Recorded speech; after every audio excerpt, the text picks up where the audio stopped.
What really gets my dick hard is...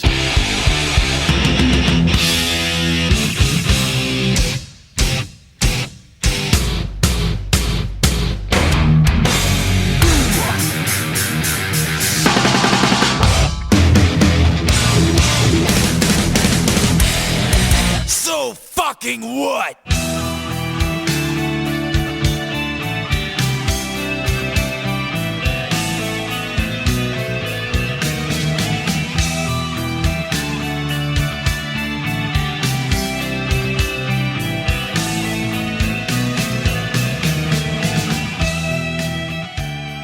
Welcome to Metal Up Your Podcast. I'm Ethan Luck. And I'm Clint Wells. And this is episode number 63. And this week is our much-anticipated interview with Wayne Summers. Yeah, we got to sit down with our new friend Wayne. You're going to hear a whole interview with him. What he's famous for in the Metallica pantheon of fans is he's a big collector. He found the missing Master of Puppets backdrop, missing since the tour before Cliff passed away. Yeah. And he returned it to the band a few years ago. We got the whole lowdown on that whole thing. But first, we have to talk about, if you're hearing this now, it's been a really exciting last few days because Metallica have been teasing their North American arena tour. Correct, yeah. So we'll go ahead and read the dates. Now, these are just the sort of the teased dates. We hopefully, if you're listening to this, it's already confirmed. But yeah, by the time you're hearing this, it's hopefully confirmed. And you know, over the course of this weekend, you know, they teased it, and then different arenas in different cities would tweet about it, or just tweet the teaser or something. Like Bridgestone here in Nashville did it. So it's like, okay, clearly they're playing Nashville. We just don't know when. It's cool. It's a lot of markets. I mean, it looks like they're going to be busy. It's Albany, Birmingham, Boise, Idaho, Buffalo, Charlotte, Cincinnati, Cleveland, El Paso, Texas, Fresno, Grand Forks, North Dakota, Grand Rapids, Michigan, Indianapolis, Kansas City, Las Vegas, Lincoln, Nebraska, Louisville, Lubbock, Texas, Milwaukee, Minneapolis, Nashville, North Little Rock,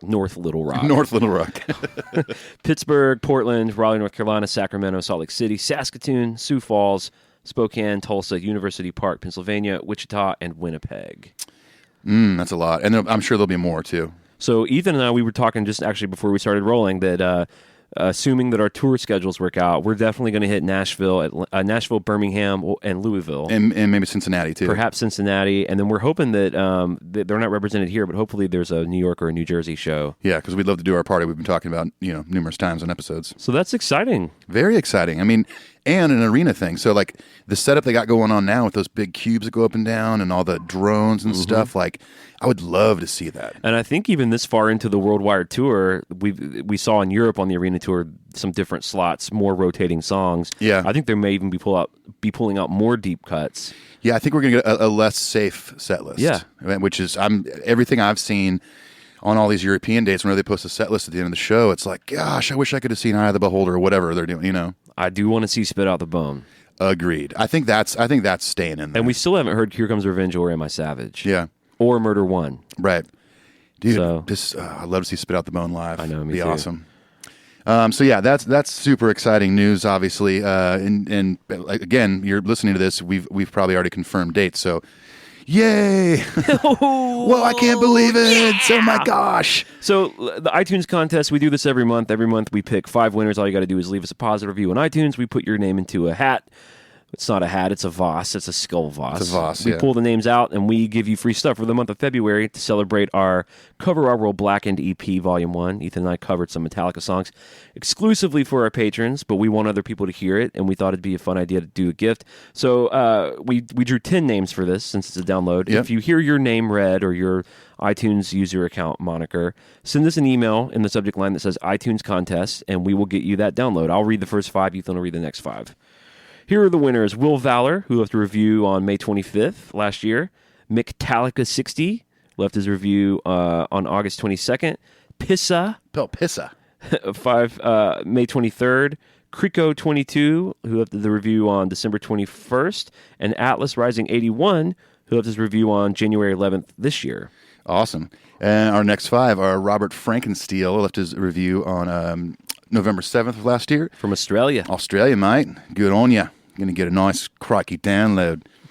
A crikey download. Oh, my gosh. Drog48 left the review on October 1st, 2017. From Canada. Dolphinkin? Dolphinkin? I guess so. Something like that. On January 7th of this year from the U.S. Swing and a Drive on November 20th, 2017 from the United States. And McMike73 posted their review on November 20th of last year from the U.S. Thank you, guys. You are the winners. Go send us that email. We'll get you a copy of our EP, and it's really that simple. It's so easy. Next month, we're going to go back to actually giving out prizes. We've got the Kill 'Em All vinyl, Ride the Lightning fleece blanket, a Puss Head hockey puck, and other things. That lots of good Metallica-related things. Speaking of this Canada thing, I watched that Yoga Hosers Kevin Smith movie last night. I haven't seen it. It's pretty rough. Really? It stars Kevin Smith's daughter and Johnny Depp's daughter. Okay. And they work in a convenience store, and the premise is these Nazi sausages are wreaking havoc. Sounds like a good idea. It really does. That sounds amazing, but it's not good. Well, I think it's good if you're in real deep with Kevin Smith. It's a movie for his people. I love Kevin Smith movies. I do too. Based upon your short review, though, I don't know if I'll be seeing that movie. Well, do you like so obviously Clerks is huge. Sure. Mallrats huge. Chasing Amy. When I was growing up, that was like a trifecta of these amazing sort of alt culture films. Yeah. Then we get, it starts to sway off for me. Jay and Silent Bob Strike Back. That was all right. Clerks 2, I didn't like very much. I didn't love that they did a sequel to that. He's made a couple of really cool horror movies. Have you seen these? Red State and Tusk? I haven't seen them. Here's the premise of Tusk. A dude captures another dude and turns him into a walrus. Interesting. Okay. I'm down. It's amazing. If you can't see Clint's face, but he looks really excited about this movie. So what I'll a great have to watch premise. Tusk. I know. It turns his friend into a walrus. And they show it. I mean, they pull no punches. He turns this motherfucker into a walrus. That's awesome. And makes him fight like another walrus and shit. Sounds like a comedy. Anyway, I did want to mention a few podcasts that we listen to. This new Sabbath Bloody podcast, the Black Sabbath podcast, the dude who reached out to us. He's a big fan of our show. I checked out his show. Pretty good. Awesome. Yeah. This dude, it's just him. And he's the few episodes I've heard, he's just walking you through their history. He plays interviews and clips from people around the band. Very cool. And he's got a pretty funny vibe. It's cool to listen to a podcast, especially about a specific band and music, that are putting in that kind of time and those extra little clips and things like that. We do that all the time, obviously, with depending on the subject. But yeah, it's always encouraging to hear where it's not just someone just going, okay, so this is about Black Sabbath, and it's like Ozzy. And, and then at one point it was like Ryan James Dio. It's encouraging to hear. It's a 25-second show. Yeah, that's it. Podcast over. And I wanted to mention there's a new Metallica podcast called Metallicast, and I've listened to that dude's stuff. He's a music teacher from, I think, Boston, and good God, how many of these are there now? But I don't know. I lost count. The official Metal Up Your Podcast stance on all these dudes is that we support anyone who wants to take the time and sit down and talk about our favorite metal band. Of course, yeah. Doing these shows isn't easy, so we want to support all of them. Of course, Alpha Metallica, Metallichat, our friend Destroy. Our friend Ryan Downey at Speak and Destroy. Is there another one we're leaving out? Metallichat? Did you mention that? I think I did. So I think maybe that's it. Let's just say that's it. Okay. You heard it here first. Well, that's it for today. That's it for today. Well, by tomorrow. the time we get home, there will be 7 more. Of course, Single Podcast Theory, our friends Pearl Jam Podcast, and Podcast Rock City, my favorite Kiss podcast. And then also there's a really cool podcast of these musicians, and I think they're hip-hop artists in Richmond, Virginia. They're fans of our show somehow. That's awesome. But I've been dipping into their show. They kind of do an arts and culture podcast. They talk about movie. They talked about Fergie doing the national anthem. Oh, yeah. They're all really funny and big music fans, so I wanted to just shout out all those. What about you? Any podcasts? Yeah, well, you forgot to mention the name of the show, The Hustle Season. Oh, The Hustle Season. Yeah. Sorry. Sorry. I'm just going to have you guys all guess out of all 30 million podcasts out there which one I was talking about. I actually started dipping in. You know this. Maybe our listeners don't, other than my Hulk Hogan impression. But I'm still a wrestling fan. I mean, I don't watch every Monday or whatever. But I started listening to the Colt Cabana podcast called The Art of Wrestling. He was used to be in the WWE, and I listened to it because he had CM Punk on it, and he went through his whole story about like getting screwed by the WWE and him leaving the company, and he technically got fired. It was a very fascinating story with this dude and how hard he worked to build up that career. But yeah, the Art of Wrestling with Colt Cabana, if you like wrestling, it's a really good podcast. I was really into it for a couple of years when it was the WWF and the WCW. Oh, Monday Night Wars, yeah. And there was the NWO and Sting and Diesel and Hollywood Hogan. They were doing what was the Thursday night thing called? Thursday Night Thunder? There was a Monday Night Raw. Yeah. And then there was like Thursday Thunder? Monday Nitro. Monday Night, that was the WCW. That was WCW. And then eventually they did WWE SmackDown on, I think, Thursdays. Okay, cool. but I still dip into it. Like I got Hulu, so like I'll watch like they always post like a kind of a cut down version of it. It's 3 hours long now. Wow, it's really long. So I don't usually watch TV for more than 3 hours at any point. Right. Unless I'm on tour or something, I have a day off. But so yeah, the Hulu version's nice because it's like they kind of pull out maybe stuff that didn't go over so well or something. I've been trying to watch Lawrence of Arabia because it's like generally considered one of the greatest movies of all time. But that 3.5 hour running time, I'll pull it up and I'm like, God damn it, 3.5 hours. I'll finish this in a month. I don't think any movie I want to watch for that long. Other than the Tom Petty documentary. Other than that. Which I kind of broke that up probably. I don't know if I watched that in one sitting. The first time I watched it, it was one sitting. Yeah. Damn. Well, it was a flight, so I had nowhere to go. Okay, right. Literally one sitting. Literally one sitting. I didn't get up to go to the bathroom or anything. Anyway, those are some of the podcasts we like. Any other ones? Yeah, go check them out. Well, the Cole Cabana one's just the most recent I've been listening to. Of course, there's like the Nerdist I love. Joe Rogan's is awesome. Yep. There's a lot of good stuff out there, and it's just fun sometimes just to go onto iTunes or whatever podcast app you use. I've been using Overcast lately. I'll use Overcast too. You know why? Because Overcast has this great feature where it automatically speeds up any spaces. Awesome.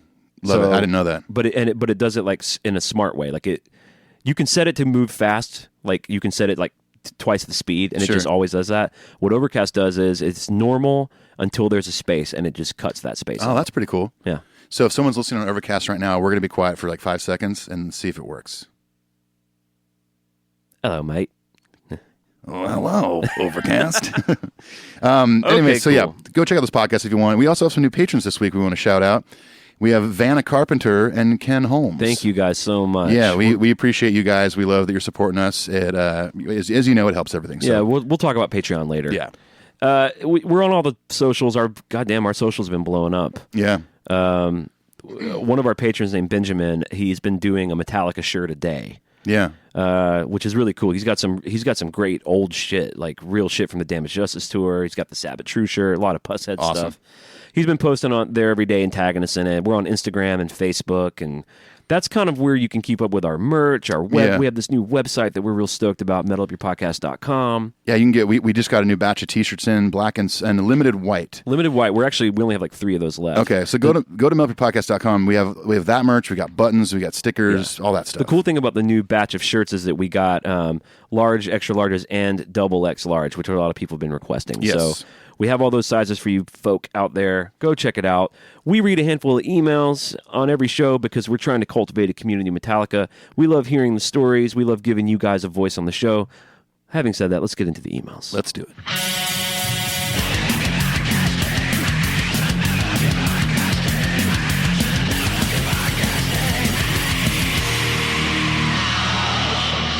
All right, our first email is from St. Matthew regarding where the wild things are. Ooh, here we go, Clint. No, Clint, he doesn't sing "you swing your ass around." He says "you swing your rattle down." But no worries, I misheard the same thing for so long. I was shocked to hear you mishear the lyric the same way. Anyways, great episode. As usual, never a waste of time to sit down and listen to a new episode in full. Peace. I was shocked to hear that you got it dead wrong, just like I did. Just like I did. It does sound like he says "you swing your ass around." I'm relieved to see that it's not that lyric. I am too. I'm very relieved, but it's also, there's something fun about music when, it's like what's that book, the misheard lyrics or whatever it's called. Oh, yeah. Excuse me while I kiss this guy. Yeah. Yeah, that stuff's fun to me. So if you get it wrong, whatever. I can't think of any hilarious. big ones that I used to get wrong. I used to have a really funny one for the song Jeremy by Pearl Jam, but I can't remember what it was. Me and my friends used to say, Jeremy's smoking grass today. Smoking grass today. All right. Steamroller action. We haven't heard from him in a while. He says, guys, it was fun hearing you all together for this ultra significant song. He's, of course, talking about Ethan and I guest hosting on our friend Tom Quee's Alpha Metallica, yep, in which we broke down Inner Sandman. He says, in response to your discussion where you pondered reasons why some Metallica fans back in the day criticized the Black Album, for me at least, and I suspect for a lot of us, it wasn't because it wasn't quote-unquote thrashy enough or was too slow or whatever. A lot of Metallica's music on the first 4 records has an us against them theme, and while I'm not going to say we were all the cliched outcasts and losers, although I basically was, Metallica's fans were not the jocks and the popular kids, and Fade to Black was an exploration of a slower, more melodic style, and was even cool because it was an example of how Metallica did what they wanted and weren't beholden to hardcore fans. Even Load and Reload, and of course Saint Anger, even though I don't love the songs on those albums, it is Metallica exploring where they feel they themselves want to go musically and artistically. All very good points. Very good points. He says, anyway, the reason I ripped out the tape from the Black Album cassette 20 minutes after I got home was because the album is clearly a turn to the commercial, a calculated attempt to gain a mass audience. It's a capitulation to, quote-unquote, them. Even if it is a great album musically, that is what it was at the time. And at the time, those who had worshipped the first 4 albums as they were coming out from the coolest, most badass band, masterpiece after masterpiece, without radio play, without endless cheeseball videos in a world of wingers and skid rows, it was a hard pill to swallow for those fans. By the way, it was of course an immature and naive response, but I always felt Metallica were above all that. Anyway, now I'm glad they did it, because they wouldn't be the Metallica they are today if they hadn't Jim, a.k.a. Steamroller Action. Well, a ton of amazing points in that email, for sure. Yeah, all really good. There's nothing really else to say about it. Yeah, I mean, the only thing I would say is that, when he talked about, on those early albums doing what they wanted to do, and this was a calculated attempt to gain a mass audience, that really has been their goal their whole career. Right. Like, it was more commercial. Maybe it was less us against them and less about, that hardcore fan base or whatever, but, it's still what they wanted to do. I don't think they decided after Justice, okay, now let's try and do this. And in that way, was sort of still us against them. I mean, I always kind of see it as them saying, okay, MTV has power. MTV has the power to accomplish a goal that we have. Yeah. And I always saw it as not them bowing down MTV, them using MTV as a tool. Right, yeah. I think they wrote the Black Album because that's the album they wanted to write. I don't think they were like, oh, what would MTV think? I really don't. Yeah, I don't think they at any point were under any kind of pressure to write that album. They wanted to try something different no matter what, and they always wanted to gain a bigger audience. I know that Inner Sandman was like originally written about crib death, and I think Lars and Bob kind of asked James to maybe rethink a less dark theme for that song. But again, that's internal. That's with their producer and their drummer, James's lifelong co-writer. That wasn't MTV saying we're not going to play the video unless you change the subject matter. Exactly, yeah. And so I think we're all kind of saying the same things. I wasn't, to my friend Jim here, I wasn't trying to say it was only the thrash thing. But in a lot of ways, them slowing it down and becoming more mainstream was a rejection of thrash. It's all kind of the same thing. Yeah. We're all pushing the same boulder up the hill. Okay? I love when you use boulder analogies. Thank you. Yeah. Okay, you're all welcome. Right, Steamroller Action. Thank you, buddy. Next email is from Colton Brazier. Hey, brothers. Sorry, that was a bad hook. In 1 second, let me try that again. Hey, brothers. There's the Hulk story. There he is. Love. He says, I just listened to the latest episode that you guys did with Tom, and it was sweet. Metallica's catalog is loaded, capital load. Whoa! With amazing material, so it's understandable that there would be a few of those gems that would go underappreciated. Here are my top 5 underappreciated Metallica songs, excluding Escape. Number 5, Ride Lightning. Number 4, Dyer's Eve. Number 3, That Was Just Your Life. Number 2, Eye of the Beholder. And number 1, Trapped Under Ice. Keep up the great work, guys. Cool. Thanks, Colton. Thanks, dude. Good list. Jason Wood writes, Clint, Ethan, and Tom. Thanks a million for this past week's episodes. I actually look so forward to Mondays now because I know I'll get new episodes from you guys. This week was especially killer since you guys doubled up. I'm a patron to both podcasts, thank you. And I'm looking forward to breaking down Hate Train with Tom, and hopefully one day having all you guys on my podcast, Thunder Underground. Anyways, enough of that. Here are my thoughts. Which, by the way, I've checked out Thunder Underground too. It's a good podcast. That's another one to check out. He says his top 5 underrated songs: The Struggle Within, an absolute barn burner that gets buried under all the Black Album hits. I know you agree with that. I love that song, yeah. Eye of the Beholder, such a different groove while keeping it thrashy. Wish they'd play this live. Prince Charming, Papa Het shines on this one. Great vocal delivery and smart lyrics. Hey Ma, look, it's me. Low Man's Lyric, a solemn anthem that immediately struck a chord and will surely be played at my funeral. That sentence kind of took a turn there. Can Clint play the hurdy-gurdy at your funeral? But you know how like the dude playing like the war music or whatever has to be hidden? You can't see him anymore. Right, exactly. I'm just like sitting behind a tree. Single tear falls onto the hurdy-gurdy. He says in his last one is Killing Time. Sure, it's a cover, but it's loaded with balls and is a good time from start to finish. As for Inner Sandman, what a breakdown. Y'all made me look at the song in a different way and certainly took me down memory lane as I went through the whole Black Album upon listening to this episode.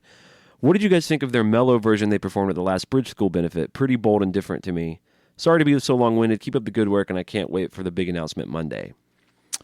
Well, it's Monday. You heard it. You know what it is. And just like that, we're like a time machine. Yeah. Metal Podcast is basically a time machine. Yeah, exactly. Back to the Future Part 4. I back all the Bridge School benefit shit. I think all of that is super fun.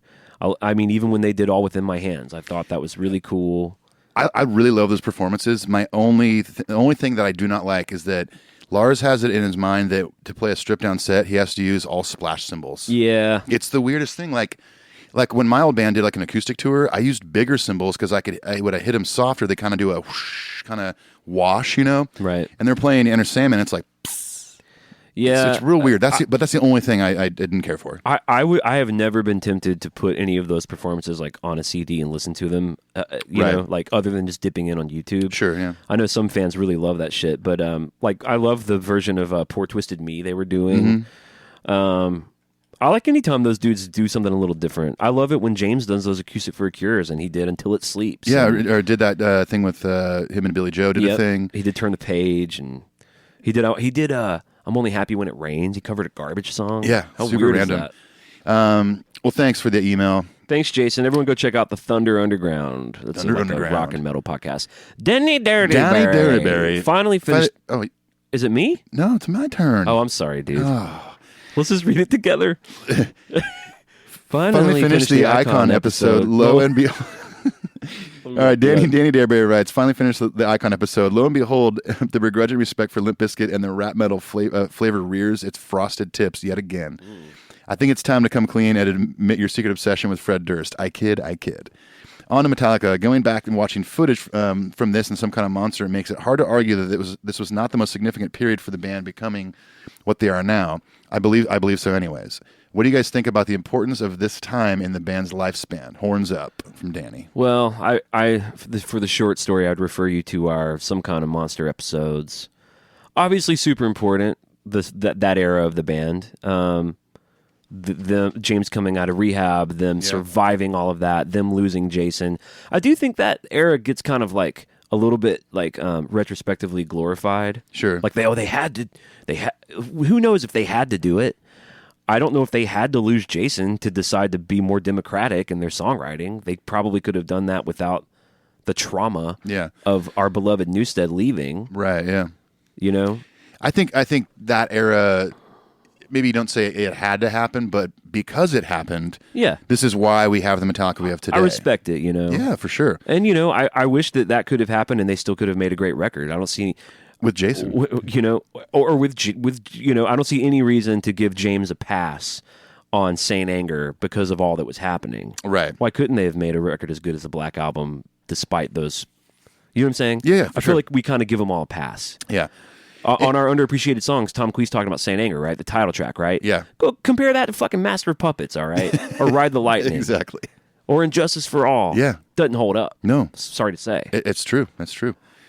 Well, thank you, Danny. But we always appreciate hearing from our friend Danny Derryberry. Well, if you want me to sing it, Danny, I'll sing it. If you don't want me to, I'll go home. That was like Irish. Kind of. Are you doing U2 now? Our next email is from Reese Housel. Now, this is some meme level. This is some meme level. This is okay, but you know, some meme length. We don't know if it's some meme level yet. Okay, let's just get into it. Hey, Ethan and Clint. I've been a listener since about October of last year. Finally got caught up on all the old episodes last week. Holy shit, that was a lot of content. I've wanted to write you guys an email for a while now, but wanted to hear all the episodes so I could chime in on things I thought were interesting. I can't believe how far the podcast has come from episode 1. Fucking amazing. Thanks, man. I haven't listened to all of our episodes in a row like that. I would imagine it's quite different. Quite different, and he's right. That's a lot of information. If you're like binging these episodes, if you just got into us last week and you're already on episode 40 in a week, like that's a lot. Someone will occasionally make an Outlaw Torn joke like on YouTube, and I'm like, dude, that's like 6 months ago. I know. He says, a little backstory on my Metallica fandom. I'm 26, married with 2 sons, 4 years old and 2 months. Wow, he's 2 months old. He's in the thick of it. I was born in 91 in Northern California in a sleepy little town of about 2,000 people called Portola. Do you know that town? I didn't know until I read this email. 45 minutes west of Reno, Nevada, for reference. Nowhere near a beach, rather the opposite. Up in the mountains, hunting and fishing while blasting heavy metal music out of my 95 red Pontiac Firebird everywhere I went. So he was basically in a Winger video or it was a Warrant video. Right. So all that said, I pretty much missed all the badassery of Master of Puppets, the No Base on Justice, the Thrash of Lightning, and the dirty beginnings of Kill 'Em All. Not to mention the explosion of the Black Album, disgust from the dirty album covers of the rightly dubbed Loads. The first time I heard Metallica was in 2003 when I was in 6th grade from my friend who had an older brother who was a senior in high school and listened to all kinds of metal. Don't worry, it wasn't Saint Doo-Doo that I listened to first. I got hooked on the Black Album. Wasn't until 05 or 06 when I heard Saint Anger. Even though that album is in my number 10 slot on my albums list, I have an extremely soft spot for it and listen to it more often than Kill 'Em All and Lightning. Wow. That was the first of all my heavy metal music I've ever purchased with my money from my first job washing dishes. I absolutely loved Death Magnetic when it came out, and in December of 09, my buddy that got me hooked on all things heavy metal by opening the door to Metallica got tickets for us to see them at the Arco Arena in Sacramento on the World Magnetic Tour early on leg 2. That was the first and only time I've ever seen the boys live. Badass show with Volbeat opening and Machine Head hitting the deck, as Clint would say, before Metallica. I was aware Metallica had come out with Hardwired, but for one reason or another, I've never checked it out. That is until I heard the Hardwired Revisited episode with Paul Moak. After I listened to you guys break down the album, I immediately went to iTunes and bought the album. I cannot stop listening, so good. Yeah. Well, we'll expect a check from Metallica any day now. A little kickback to the show from James Hetfield. He says, anyway, I had a point to this email when I started, so here it is. In the last episode, MTV Icon, both of you talked about how your wives didn't realize they knew/liked Metallica. I've got a story I'd like to share with y'all about my sweet wife as well. When we first got together in 2012, good God, in 2012, we talked about the music we liked, and I told her I was a huge Metallica fan, to which she replied, oh, I've heard of them, but don't really know any of their songs. So we get a little further down the road in the relationship, and we were in my car driving, when my iPod shuffles to the heaviest song on the Black Album, Sabbath True. Before we got too far into the song, I paused it so I could tell her this is a Metallica song, in my top 5, if you were wondering. So I restart the song, she starts head bobbing while I'm almost banging my head on the steering wheel. I'm so into it. It gets to the chorus and she says, I know this song. This is Sad Patrol. Sad Patrol. She thought that was what James was singing in the chorus, was I'm your dream, make you real. I'm your eyes when you must steal. I'm your pain when you can't feel. Sad Patrol. He's an officer of going after people who are sad.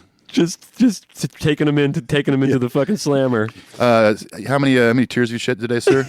This is Sad Patrol. Oh shit, Sad Patrol's here. You're coming downtown. We're gonna dry you off. He says, when I heard her sing along with Mighty James, I just about lost my mind. I was laughing so hard. To this day, this is a running joke in our relationship. Needless to say, I threw a ring on her later that year. All right, that's a great story, dude.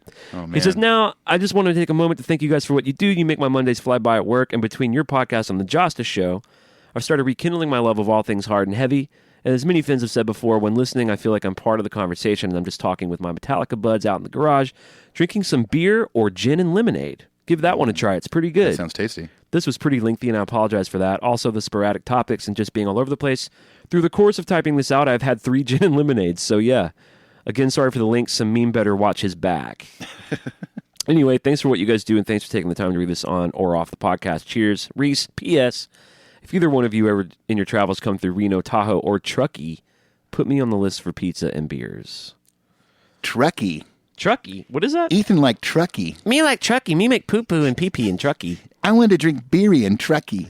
There's a really famous, huge truck stop, for touring called Buc-ee's in Texas. You ever been to Buc-ee's? I don't know if I've been to Buc-ee's. It's like it's like a fucking warehouse. And you can go and you order food off a computer. You can order any food. Oh, it's like they do it at Wawa and... yeah, totally. What's the other one? Sheetz. Right, I love Sheetz. Yeah. But it's way bigger than that. Yeah, yeah. And someone took a picture of me on tour where I got, this jumbo hot dog where you put everything in the world on it and Fritos, and I got 2 of them. Awesome. And I think I ate one of them before I even paid for them both. As you're in line. Just in the downward road spiral. That's amazing. Anyway, Reese, thank you for that lovely story. Yeah, I really thank you. That's appreciate awesome. And hey, cheers to Sad Patrol. Look out for that Sad Patrol coming in. Oh, yeah. Now. That could be a name of a Lunar Satan song, maybe. Sad Patrol? Sad Patrol. Yeah. Satan Patrol. The next email comes from Scott Michael Sanderson. He says, hey, Clint and Ethan. Came across the Cliff episode last Saturday looking for a podcast to listen to on Cliff Burton Day when I cooked Mexican and drank beer in memoriam. I wish I was invited to that. It sounds amazing. Holy shit, this podcast is fucking fantastic. I'm currently listening to each of the album episodes, dipping in and out to re-listen to the tracks concurrently. It's a real treat and has given me a fresh perspective on some of the tracks I hadn't paid too much attention to before. Needless to say, as a Cliff devotee, listening to the episodes for the first 3 albums have been great. I was never too into Kill 'Em All as an album, but since your episode, The Four Horsemen and Phantom Lord have become some of my favorite tracks other than Anesthesia. I've picked up a Morley M2 Fuzz Wah pedal so I can try to nail the Cliff sound with my Big Muff. Well, if you got a Big Muff and a Wah, you're close. You're basically, you're Scooter Burton right now. Scooter. His long lost brother. If you guys feel like you guys, I I first really got into Metallica on the Black Album, so Jason and Bob Rock have a special place for me, but I never got into the Load Reload era, so that's where I'm headed next. Anyhow, great podcast. Yeah, you've taken me back down the Metallica wormhole. All the best from sunny London. Well, Cheers, that's what we Scott. do. We guide you through the fucking wormhole. You're welcome. Our next email is from Jason Barker. Now, I recognize this cat because he is a big fixture of the single podcast theory. He's Cool. a big Pearl Jam fan. He always writes into those dudes. Awesome. And I think he's written in before, but Jason writes, great job on the pod, gents. You bring a great energy to this relatively new media, and your genuine fandom really fortifies the experience. Still banging through the episodes slowly, not really close to the current ones, and I've been bouncing around as my interests allow, but I'm burning them down. These are some random thoughts from a few of the episodes. On the Through the Never episode, one of you were wondering what the in-person concert experience was like regarding all the theatrical dysfunction for the camera. I attended night 2 in Edmonton in excellent seats down low, front and center to the broad side of the stage, and it was seriously righteous. Yeah, dude. I was also... Yeah, I was. Bro, it's fucking seriously on the 101. righteous. Right. It's so cool. He says, I was also fortunate to not hear any prior spoilers. The mic failure on Lightning looked super legit, but not 5 seconds after my brain kicked in. My brain Come done on, kicked brain. in, man. This stage is going to self-destruct. I turned to my wife and said, just watch, babe. This show is heading to Crazy Town. From the actual electrical arcing around the chair to the pyro for one, then the band played to the Justice statue, dude on fire, right to the toilet bowl with the bloody spike. Truly memorable with no cheesy side effects. Right from the initial riff of Creeping Death, the hairs on the back of my neck were up the whole show. James and co. were in the zone, and the production was strong. Just want to quickly comment on the Black Album Bob Rock year and a half conversations. Great work, but I gotta say, far too much praise for Bob Rock's Unforgiven. True, he pushed Kirk, but that solo still came from the Ripper. It was his fingers and his soul. You guys for sure know this, but I just needed to lay it out since every time Unforgiven pops up in the combo, there seems to be more reference to Brock than the praise for Kirk. Brock. Also, Bob did try to push James when his voice was shot, just saying his pushing might not necessarily need to be considered genius is all. My 2 cents, feel free to delete this. Go ahead, I did it shittily. Why did I even try that? Feel free to delete this. You guys are rad, this band is rad, and the fans are rad. Sat amongst some energetic peeps for the Worldwide show in Edmonton, and it was tremendous. Totally agree with the sentiment you guys always offer. Metallica are absolutely crushing it. Jay out. Jay out. That's cool, man. Yeah, thanks, man. In terms of us giving Bob too much credit, what do you think about that? I mean, of course, Bob Rock didn't play the solo. Sure, no, yes, it came from Kirk's hands, it came from his heart and soul. But, as we talked about a lot on the show before in regards to producers, that person has the ability to pull that out of somebody. Yes, it is coming from Kirk's soul. But it takes someone like a Bob Rock to get them over that hump or whatever, and to get to that place where they eventually land on this perfect solo. And I think we can all agree, had Bob Rock not done that, we wouldn't have that solo. Exactly. Or we would have James Hetfield saying, "Woman." It's more of a symbiotic thing, I guess. Yeah. Neither of them, I don't think, could have pulled that solo off without each other. Sure. So, and I would say maybe Co-geniuses. If it does seem like we're giving too much love to Bob, I would say maybe that's because in general people don't understand how vital producers are. Right. And maybe we're just trying to use that as an opportunity to really highlight, underscore, embolden, and italicize. For your listening pleasure. And put a strike through. And do all the other things you can do in Microsoft Word. I use paint. Yeah? You use the big paint thing? I use the paintbrush. Well, what I do is I paint a tree. I use my mouse to make a paintbrush, make a tree house. A doghouse and a puppy. I put the doghouse in the tree house, and I make a ladder that I climb. It's a dog tree house. It's a doghouse tree house, dog. All right. Okay. Thanks, Jay. Thank you, Jay. Jay out. All right. I'm going to start saying E out. Yo! Our last email's from Eric Fraser. Dear Father Earth. Hello, son. But you know why he wrote that? Because I always hear Dyer's Eve, dear Father Earth. That's right. Dear Father Earth. For my one word, I guess I will go with serious. Oh, because we were saying from the MTV Icon episode, what's the one word you would describe the same Metallica? And I think you Right. went with life-changing. I think I said powerful. Yeah. He goes with serious. I think they define their career with serious music, especially considering the context of the 80s hair metal that did songs about partying, girls, and other frivolous topics. Metallica comes in with their death penalty, war, drugs, not in the fun way, etc. I always have admired their seriousness, and I'm a serious fan. I loved hearing the reference to Ghost this week, as I'm a big fan. I love to hear them cover Leper Messiah or Some Merciful Fate, given their style. What do you guys think about Ghost? Fans? I know Clint's a fan. Yeah, I'm not a big fan. They have a record called Meloria that it's their latest record, and they have the big song. They sort of broke out a little bit this year. They have a song called Square Hammer that was kind of a single. In terms of their in terms of their whole, for those of you who don't know, Ghost is a very theatrical metal Swedish band, and they have a lot of anti-religious satanic themes. Right. Although it's real clear if you dig deep, or dig even just a little bit, that it's all theater. Sure. It's very much from the Alice Cooper tradition. Right. And the dude dresses up like an evil pope, and all the nameless, faceless ghouls they have play in their band, and it's Omega, and I love the theater of it. Yeah. Now, their songs sound to me like 80s pop songs. Okay, I've never really dove into that band. I mean, it's heavy, but it's very, very well written. Yeah. And it's very, very influenced by 80s pop music. That's great. So anyway, the record I love is called Meloria. I'll probably get their next one. I haven't liked it enough to go back. Sure. And get their other 2 or 3. Right. So okay. I'll say that about that. All right, well, Eric ends his email here by saying, I heard a little Ghost style in Lunar Satan, which was terrific. Yep. I'm impressed. I was surprised you guys were laughing about it because I think Clint is onto something. If you want a rhythm guitarist who is low on talent, I am in. From appreciative listener, patron, and king of pain and insane, Eric. Thanks, Eric. Thank you, Eric. That's very nice. It may shock you that when I'm looking to assemble a band for Lunar Satan, I'm not looking for people low on talent. I'm looking for people who can play it well. Really?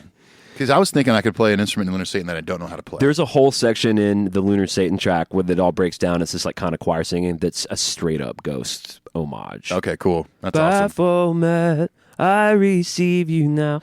It's like I ripped that from Ghost for sure. That's awesome. All right, and that, ladies and gentlemen, was the emails.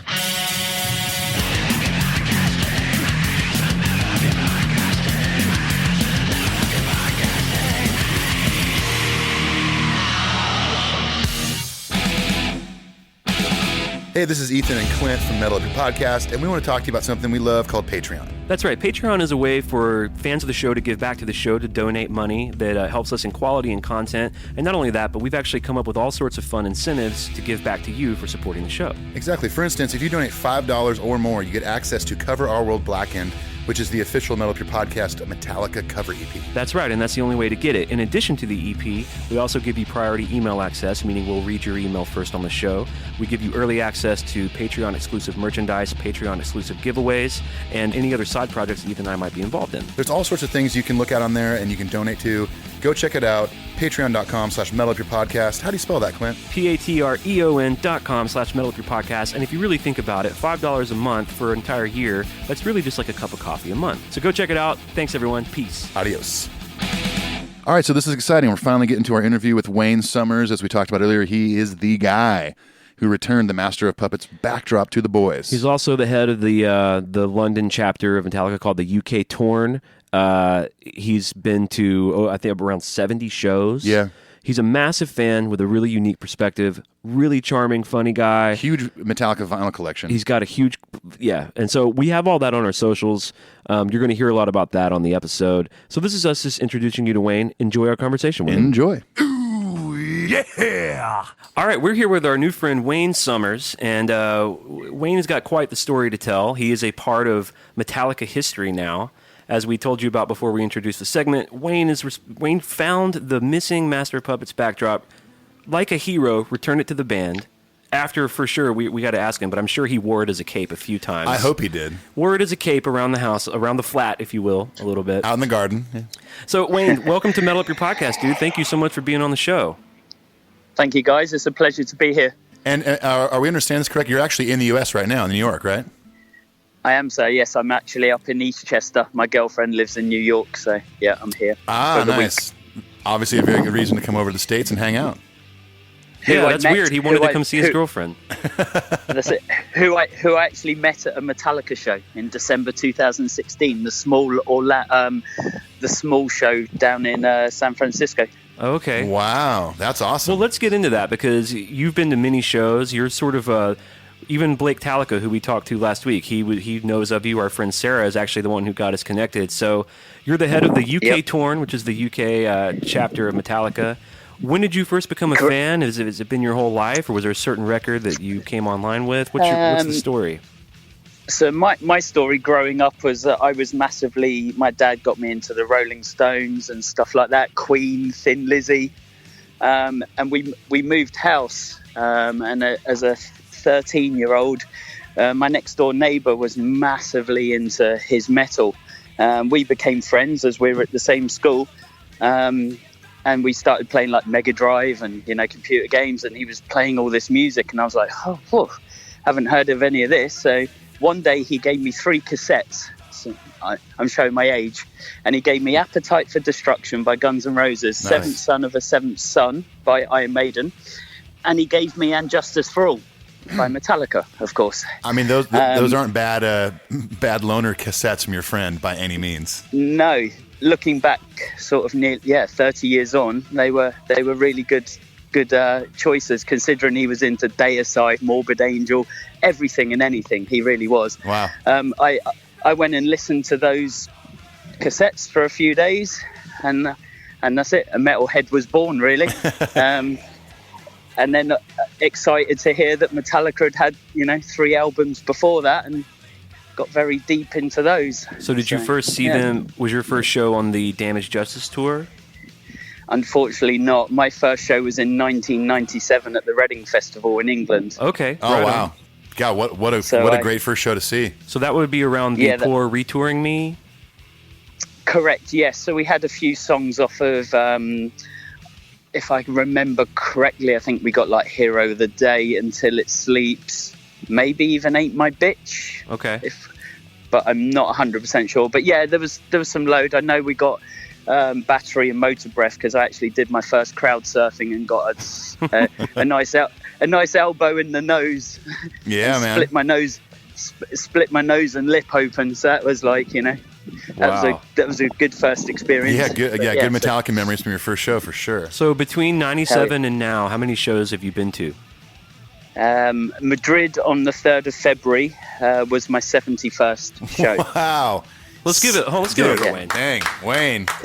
71 shows. Now, Yes, I ask this with nothing but love and respect and affection. Is your girlfriend as insane about the band as you are? Is she? How many shows has she been to? Can she keep up with you? I think she's up to 46. Oh, Okay, yeah. so she can hang. Yeah. You're both fine.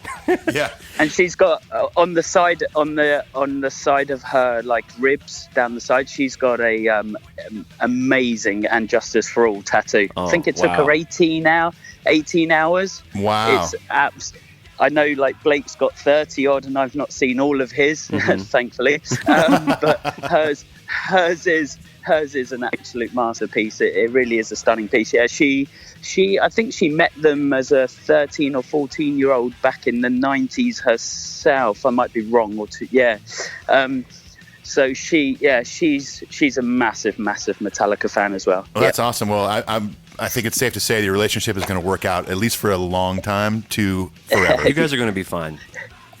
Well, certainly as long as Metallica carry on touring anyway. That's right. Your version of marital counseling is like, all right, we're going through something kind of deep, honey. Let's go see Metallica. Yeah, let's go see Metallica, or let's sit down and, don't listen to Nothing Else Matters right now. Right. Listen to something a little more uplifting. Yeah. We're going to get matching Doris tattoos on our entire back. We'll just use the guy that Metallica used in Some Kind of Monster. Yeah, we'll get Phil. Exactly, yeah. That's it, yeah. Wayne, you need to move into the fear. Zone it. Yeah, zone it. Zone it. So let me ask you this. So your first show was in the 90s, Poor Retouring Me. That's sort of my area of expertise, if you will. Where do you stand on the load and reloads? Are you a believer of those records? I'm a massive believer of Load. I was not a believer massively of Reload, but about a month ago, actually, I was driving to work. I do a lot of driving for my job, so Spotify and CDs, etc., and I actually chucked, because I've got a friend of mine who absolutely loves Fixer. Yeah, that's and me. I couldn't. That's Clint Wells from Metal Up Your Podcast. off the top of my head, I just remembered, in my opinion, I thought it was a poor version of Bleeding Me and The Outlaw Torn. Right. But I thought, do you know what? Instead of just listening to Fixer, I'm going to put the album on front to back and give it a blast. And I have to say, I've actually listened to it a couple of times in the past month, having not listened to it front to back for a lot of years. Right. So, Wayne, that's exactly what happened with me with Load and Reload, because I kind of wrote those records off for a long time, and then when it came time for us to do episodes on those albums, I was, obviously forced at least that week or two to just dive in super deep with those records, and I kind of re-fell in love with them, and there's not really many tracks I skip on those records.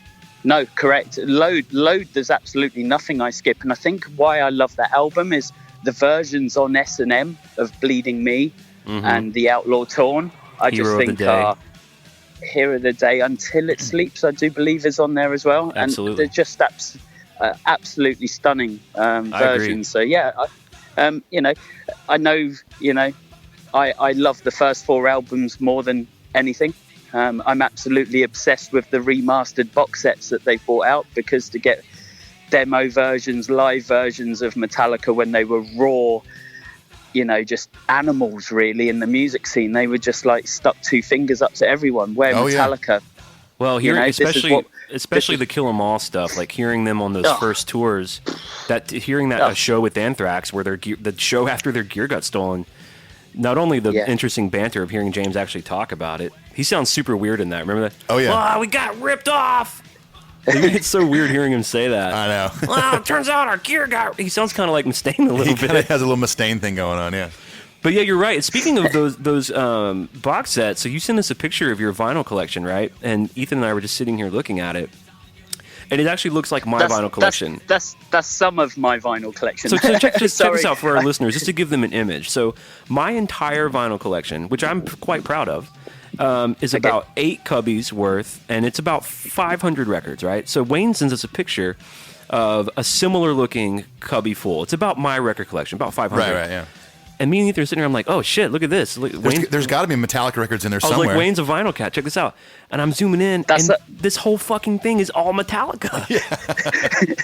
Apart from the top row, I have one row of other bands that I passionately love, like everybody has a top 10. I heard your episode on your top 10 metal albums and stuff, not going to agree with all of it, but you mentioned a few bands that I also love. So I have one row that's non-Metallica, but the other, I think 5 or 6 rows, that's all Metallica stuff. That's more rows than we have combined of Metallica vinyl. He who walks behind the rows. So are those are you a part of the sort of collecting community? Are you hardcore? Do you have like really rare pressings and such? Do you have the green Ride the Lightning?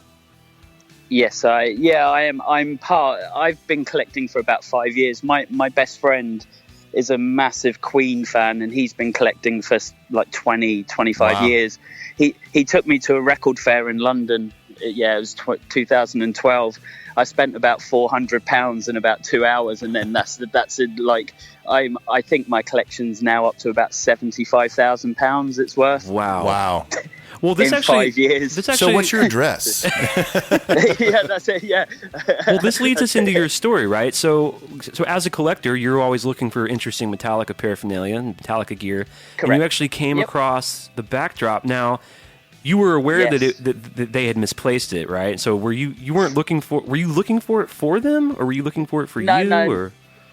No, not at all. Wasn't actually specifically looking for it. Like most collectors out there, we have, eBay's very good where you can, put in special words and searches and stuff like that. But, probably every other day at least, I will do a search, and I just so happened to be searching this one day back in 2015, and that looks quite interesting, right? Add that to watch list, carried on, and went back to this item. Bloody hell. I said to myself, I was like, whoa, okay, don't tell anybody. That's the first rule. Don't tell any of the collectors. Yeah. It's like, right. And it was ending, I remember it was ending on a Saturday. It was ending on a Saturday afternoon, and I happened to be out for a friend's birthday. So I'd put in a very low bid of a few £100 just to kind of see where I was. and thought, set myself an alarm on my phone 5 minutes before the alarm, before the auction ended. And the pub I was in just completely missed it. Looked at my phone an hour later, and I was like, shit, I missed the auction. Yeah. But somehow it only sold for, I think, for about £480 or £470, and the reserve wasn't met. Wow. So, do you remember how many people were how many bids it ended with? Like how many people were actually bidding on this thing? Well, I know the watch count was up to about 30 people. There was about 30 people watching, I do believe. I was just absolutely staggered the reserve wasn't met. So anyway, I then obviously sent the guy an email, and he replied the next day and said, as you can imagine, I've had so many messages about this, but it might be your lucky day because you're the first person from England to message me about it. So how far is he away from you? So I live in northwest London. He was based in Birmingham. Okay, so not terribly far.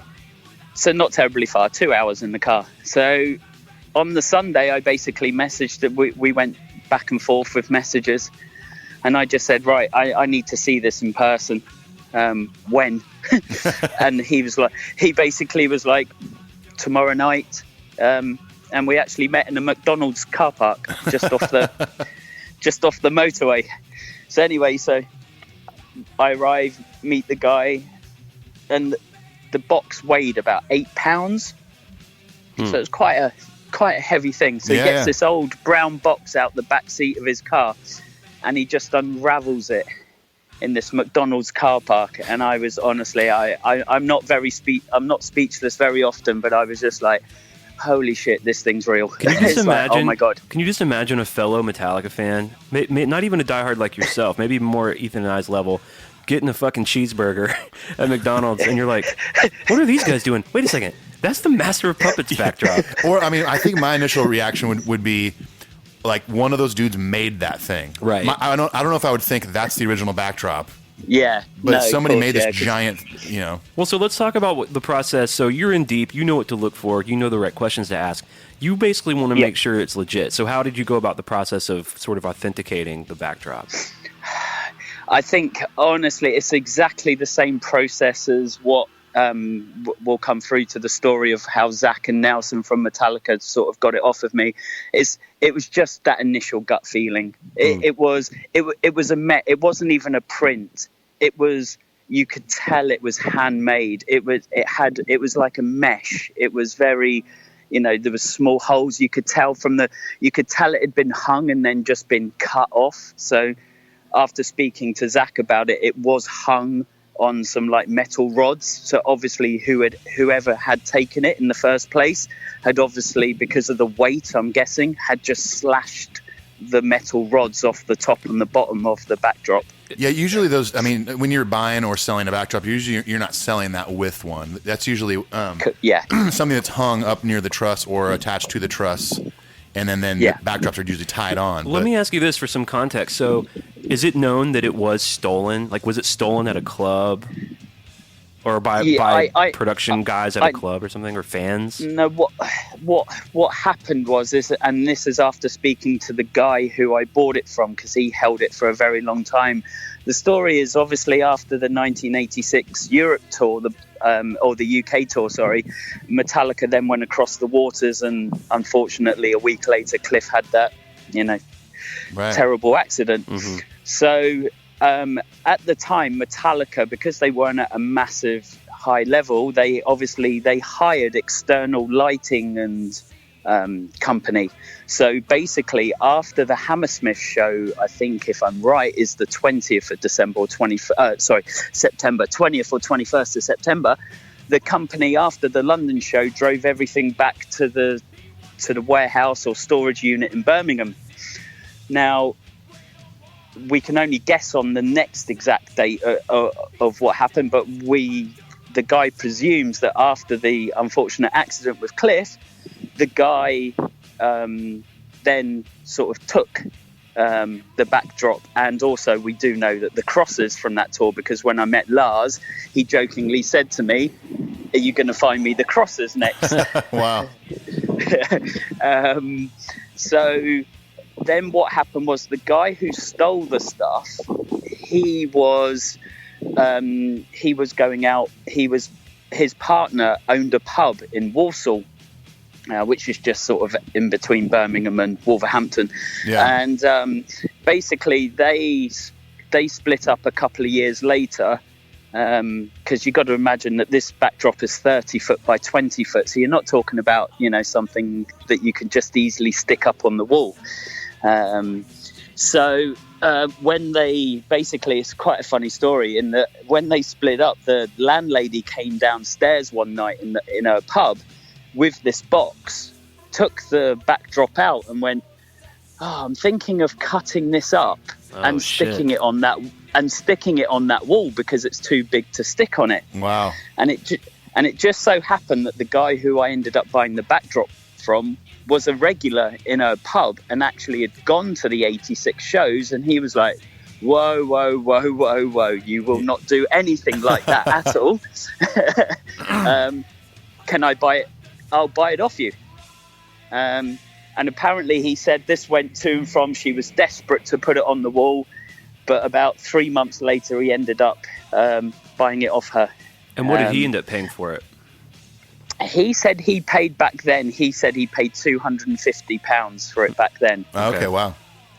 So that's 89, I think it was, 88 or 89. He bought it, and then he was the owner until I bought it off him in 2015. Wow, so he kept it that long. What did he mention? Correct. Why he wanted to sell it? Why now? Why after all these years? He was getting married again. He was getting remarried, and he wanted money towards the wedding. Nothing more, nothing less. Well, I bet his fiance was like, "Here's the deal. I love you. I want to marry you. I can't marry a guy with a Master of Puppets backdrop.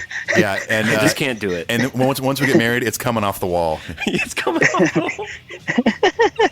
Yeah, you'd need a big ass wall to fit that. Although that bad body on, Wayne sounds like Wayne with his partner. I could imagine them putting that shit up for real. That's like, Oh yeah. so let's get to that. So you're in possession of it. What was your internal? How long before you were like, do I keep it? Do I try to reach out to the Metallica people? Because what I imagine is at this time you've been going to enough shows where had you gotten friendly with some of the crew, or walk us through some of that? Yeah, a couple of them, because that does bring me on how I started, like how Metallica got involved with it. So I obviously by then I'd been collecting for say 3 years, so I knew quite a few of the big collectors around the world. So I messaged a couple of people, and it became apparent that it was me who had bought it. I actually had an offer of, I'd one massive collector turn around to me and say, "Here's an open blank, like here's a blank check. How much do you want for it?" Wow. Another guy, someone else offered me $10,000 for it. Holy shit! Jeez. And considering I paid less than, I paid about $1,000 for it in the end. Were your fellow Metallica collectors like cursing you for that? I mean, that's got to be one of the coolest treasure finds of Metallica collecting. Oh yeah. And you found it in the wild. That's crazy. Yeah, it is. It's just pure luck, really, wasn't it? But no, everybody who then started messaging me and I was like, I started saying, I think I should, this belongs to Metallica. I really think I should do the dutiful thing and, give it back to them. I can honestly count on one hand of all the they were like, "You're crazy. I couldn't give that back to them. You're in possession of one of the rarest items ever." Yeah, that would be a very tough call, I'd imagine. But you went with you went with your gut. It honestly wasn't for me. I don't know why. I don't know. Just because of maybe what it meant, and because of Cliff and everything like that. The Cliff element makes it. heavier, and it's like that's beyond collecting vinyl or you're not going to give Correct. you're not going to give a Green Ride the Lightning back to the boys. Yeah. Someone correct. dropped this. Yeah, Lars has 20 of them in his Exactly. lockup somewhere. Right. Do you know what I mean? So You know what it is? It's that you came across something that they definitely didn't have themselves. Right. There was only one of those. Wow. Correct, So yeah. tell us But- about maybe without some of the names or details, but just sort of the avenues of you wanting to get in touch with the band, wanting to say, "Hey, I've got this really cool thing. I'm not insane. So, give me some, So it was August 2015. Metallica were doing a European tour, so Norway, Bergen, Sweden, and then Russia shows. So I was at a pre-party, like fan clubs like myself in the UK tour. In some countries, the fan clubs are so good. So we're in Sweden the night before the Metallica show, and we're in a club called Sticky Fingers. Being a big Stones fan, you must love that. I did. I really did enjoy that.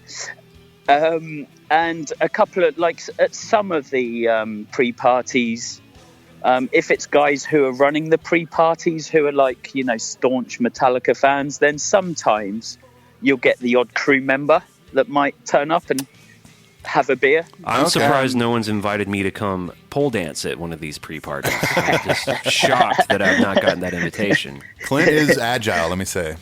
So when a crew member shows up, obviously they're sort of they're VIP type guests. Do you know their crew? Do they announce themselves, or do they want to sort of be a little just mingle or? Again, they won't go out of their way to make themselves known that they're crew. They're wearing like a big crew badge. No, once you've been on the scene a little bit and started doing sort of 5-10 shows in a tour with the days off, you're hanging around with Metallica fans who have been fans of the band for 20-30 years. So they're normal human beings. Yes, they work for one, if not the biggest metal band of all time, but they want to have a beer and have a drink as well, as well. So, a lot of them don't, but there are a few that are known to be quite friendly. And, so on this night, Nelson, who's one of the guys who works for the band, who I'd met previously the year before on tour in 2014. So by this time I'd had a few of the old Swedish flavoured ciders. So Nice. I knew Nelson anyway, so we were just chatting, and I was like, "Oh, dude, look what I bought recently," and showed him a photo, and I don't think he half believed me at first. He was like, "Yeah, oh, is that a print? Is that a copy or something?" I was like, "No, dude, that's the actual backdrop from 1986."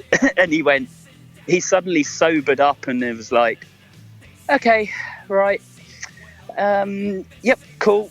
What's your number?" I know someone who's going to want to talk to you about this. His name is Dave Mustaine. Yeah. Could you imagine if I'd handed it over to Mega Dave? Well, I didn't play on this record. Fuck this thing. Hello, backdrop. Do you reckon there would be any more Big Four shows then? God, could you imagine that? He would use it one of the funniest things ever. He would use it to blackmail Mega Dave. Yeah, he would blackmail the band into having him play guitar again. Well, I'll give it back if you let me play in your band again. Oh dear me, that is a funny thought. So Nelson relays the message to the powers that be. Yeah, to a gentleman called Zach Harmon, who's Rob's bass tech and has been with the band for, I think, around 30 years. Oh wow! So the following day was the show in Sweden, and I happened to be lucky to be because that was the tour where they had the members on stage. Fan club members on stage. So my friend Glenn won that, and he took me as his +1. So once they got us all on stage, Zach had asked Nelson who I was, what I looked like, blah blah blah. So he came up and suddenly, "Hey, I'm Zach. I hear you met Nelson. Is there any chance I could have a look at the photo that you showed Nelson last night?" And then obviously asking me a few questions and stuff like that. So showed him the photo of the backdrop. He asked a few brief questions. What did he ask? So where I got it from, what what's the background, a brief background of, you wouldn't have just bought this with, by not asking any questions yourself and stuff like that. So, and then he gave me, I think he took my email address or my phone number, one of the two. And then he proceeded to, after that show, we're in email dialogue for quite a few weeks, because then at the end of August, Metallica were playing Leeds and Reading Festival. Right, yeah. So obviously with it weighing so much, Zach wanted to see this in person. So basically I was like, yeah, I can bring it up to one of the festivals. You just tell me which one. I'm going to both. So I ended up, the picture I sent you of it in my back garden, that was the morning of the Leeds Festival. Oh, wow. So I was like, hey, I've got to get a photo of it first before I get rid of it, don't I? So I might not be coming back with this today. And by the way, Wayne just mentioned the photos. So he sent us a bunch of cool photos that of sort of a lot of different stages of this journey. We're putting those on all of our socials with his permission, of course. So if you want to check out our Instagram or our Twitter or whatever, we're going to be showing you kind of the picture of it in his backyard is killer. Oh, it's amazing, yeah. It's a garden, by the way, over there. Oh, it's a garden. No, you also fairies in the garden. You also have a photo that no one is, a handful of people have seen, but it's never ever been on social media. The one of the signed guitar. So yeah, let's work our way to that. So the morning of the Leeds show, you took. Yep. Did you take that picture, sort of knowing that might be the last time that you have it? I was, basically we'd got to the point where Zach was asking me. He was like, "Look, Metallica are not allowed. We can't give you cash back for it. What would you like for it?" So he basically he sent me kind of like a blank check as well, and I was like, well, I've never met the band. Any chance of a meet and greet? But by that stage, James wasn't doing the meet and greet, so I was like, yeah, it'd be cool to see Lars and Kirk and Rob, and hopefully Lars will have a good chat with me about it. It's quite a special item. Sure. And I managed, they very kindly gave a meet and greet to two of my Norwegian friends, Glenn and Ola, who are actually two Metallica legends as well on the tour. Awesome. They're currently doing the whole leg at the moment in Europe, from Portugal to Spain to Italy and I think that it ends in Mannheim on the 16th. Tell you what, that's the tour. That's the tour to see on the worldwide run this so far, because of all the rotating slots are different than the States. Yes. Okay, so continue. So anyway, so on the morning, so I'm in by this point where sort of in WhatsApp contact, and I'm like, right, leaving London now. We should arrive by around 2-3 p.m. We get about half an hour before we get to Leeds, and I send him out a message and said, oh, by the way, because this is quite heavy, where do you want me to park? Because if I have to park in the general, where do you want to meet? So yeah. Zach replies, just drive up to where all the, where all the bands, just look for production and bands. The backstage area, like where the buses and trucks area, are. Basically. When a lot of those festivals, I've done a lot of those. There's like a big compound where all the bands are. And usually the headliners have their own compound, but you'll see all the buses and trucks and so forth. Yeah, so we turn up, and Zach comes and meets us, and we literally park next to Baby Metal's tour bus. It's just hilarious. Was it a baby tour bus? Was it a tiny tour bus? Yeah, it was a mini. There was a little mini one on the back, for them to play in.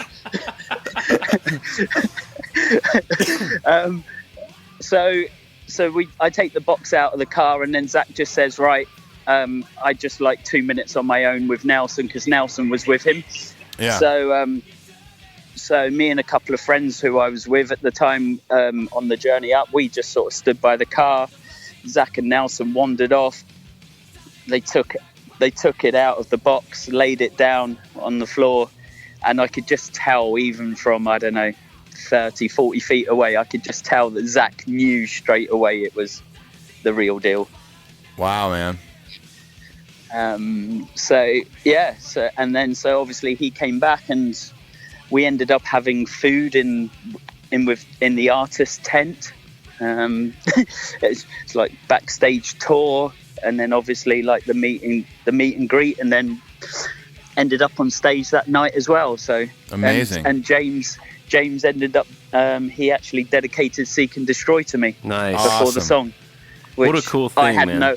I had no idea would happen. And also as well, after my meet and greet with Rob, Kirk and Lars, Zach pulled me to one side and said, would you like to meet James? James has asked to meet you. What if you were like, nah? No, I'm cool. No, I'm cool. I already met Nelson, so I probably couldn't spit.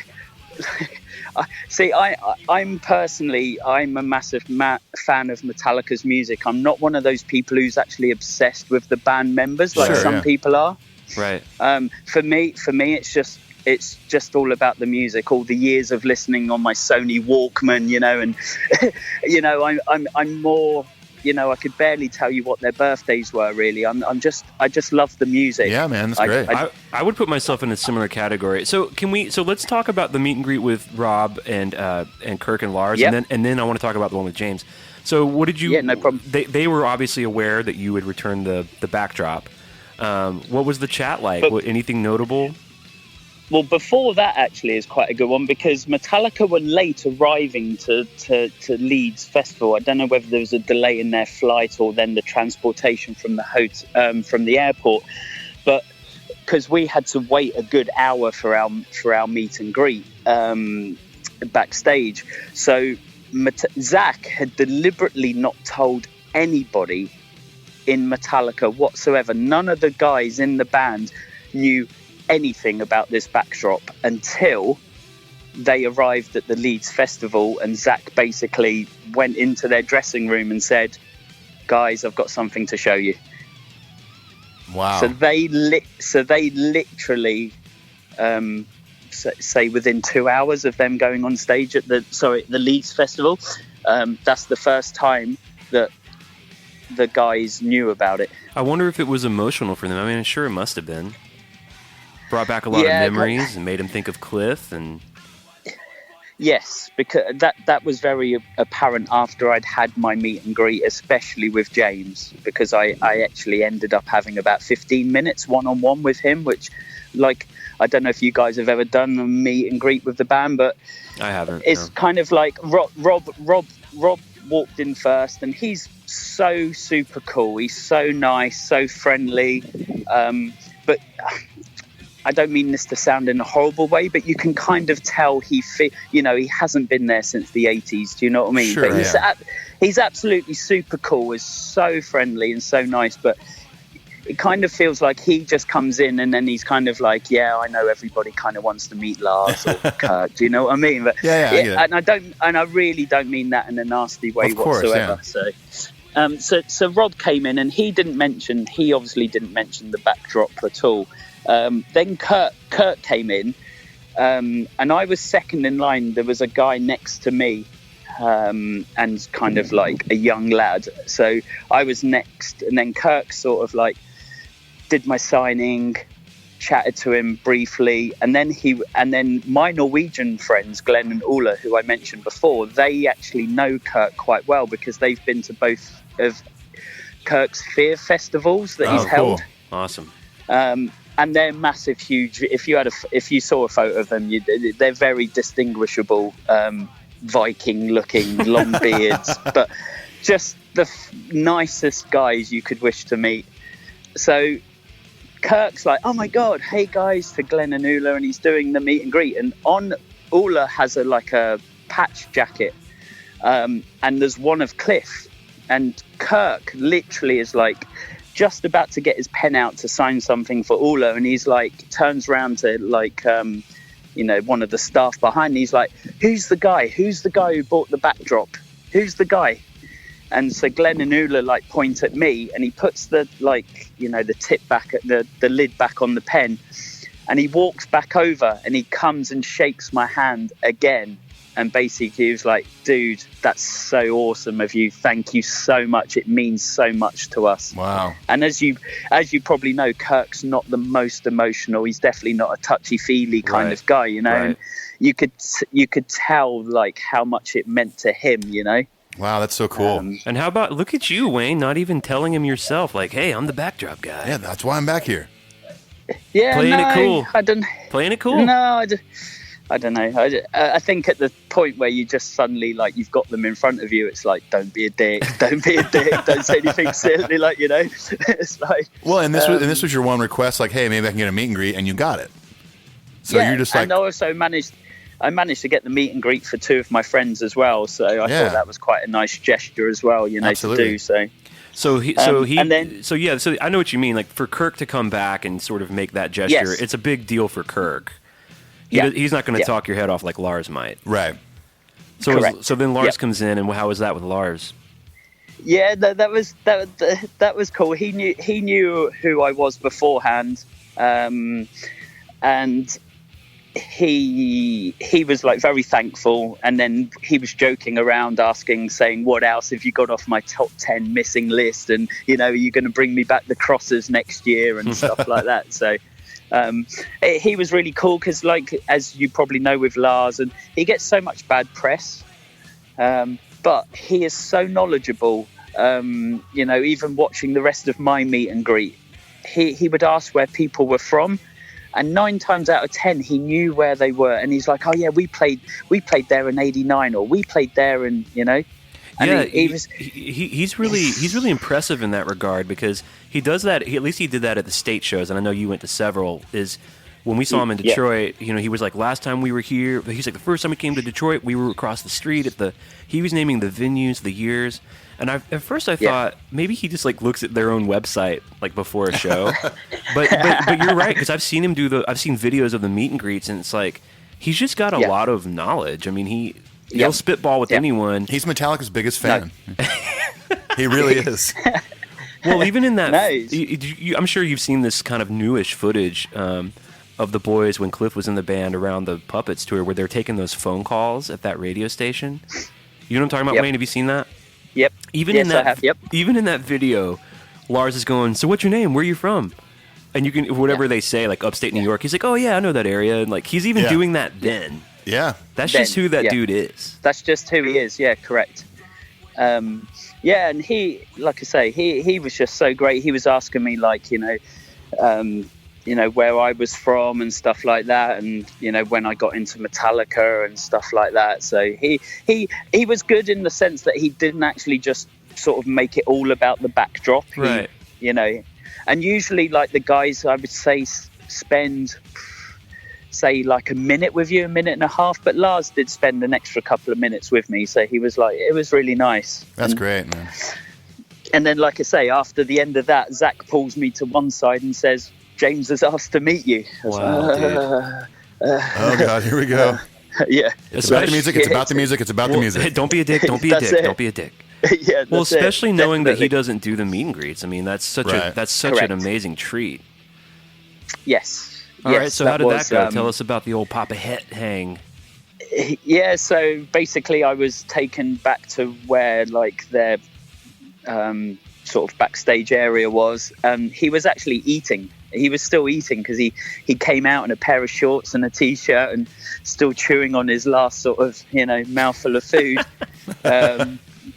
What if then, he like, just took the chewed up bit out of his mouth? He's like, "Here, Wayne, thank you so much for this Yeah, backdrop. here you go, yeah. Here's a little bit of chewed up steak." This is for you. Put it on eBay. Trust Yeah. me. Yeah, that's it.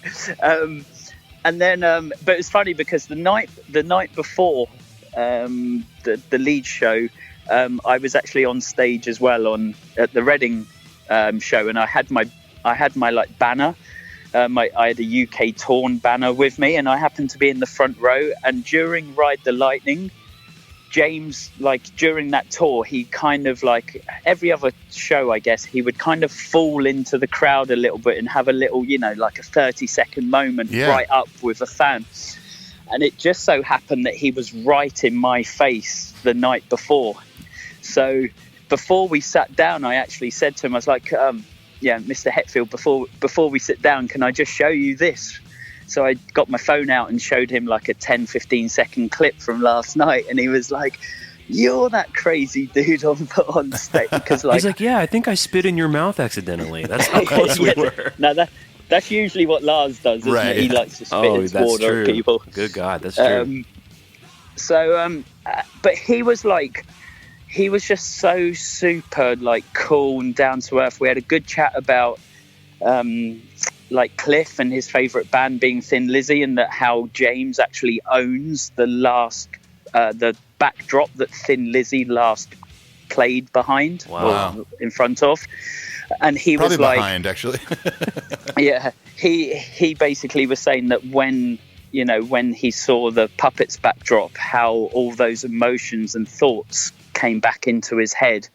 Jeez. Wow. And stuff, and he was just super cool. He was asking me where I was from, how long I'd been a fan, and it wasn't like, I don't know, it was just like the first couple of minutes I was shitting myself and so nervous, but then like, because literally they were so late arriving, his like PA guy or his number 2 kind of thing, after about 10 minutes he came up to him and said, right, James, you're on stage in an hour. He like whispered in his ear and stuff, just to politely say, look, you need to kind of end this. And he actually turned around to the guy and he was like, no, I'm not done yet. Oh, that's cool. It's like, yeah, give me a few more minutes. So, man, that is so cool, dude. And it was funny as well, because like I asked for a photo at the end and I was like, I promise I won't put it on social media, as I know that, out of your own choice, you don't do the meet and greet. So I promise I won't put it up. So I think for about six months or so, something like that I never sort of had it as my Facebook profile picture. Right, yeah. And then like once they did, I think Stefan Shirazi, he ended up doing in the online So What magazine, he ended up doing an article and he actually ended up using that photo of me and James. Yeah, that's where I read. That's where I read about it. I don't know if you remember one of our initial emails. You'd said that we'd mentioned it on our Back to the Front episode. Yeah. And you had said you were surprised with so many details, but I read the Stefan article. Right, yeah. One of our listeners, it actually might have been Sarah, sent it to us. Gotcha. I love that Stefan dude. That dude is hilarious, man. Great writer, super funny. Oh yeah. Yeah, he's, again, like once you get to know a few, I'm lucky that I don't know everybody. I can't sit here and go, yeah, I know all the backstage crew, I know them all.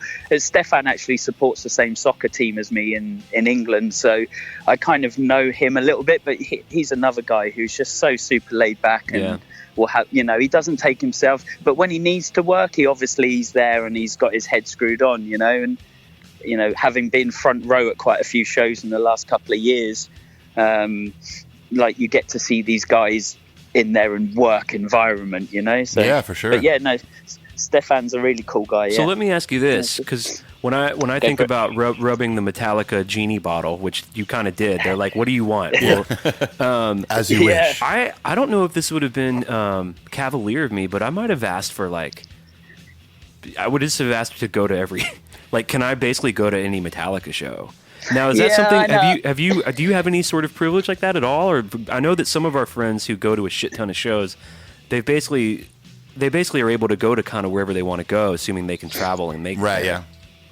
I've always paid. I never asked for any. It's always one of those things as well, because with you're the cooler than me, Wayne. that were coming, Wayne's cooler than me. No, honestly.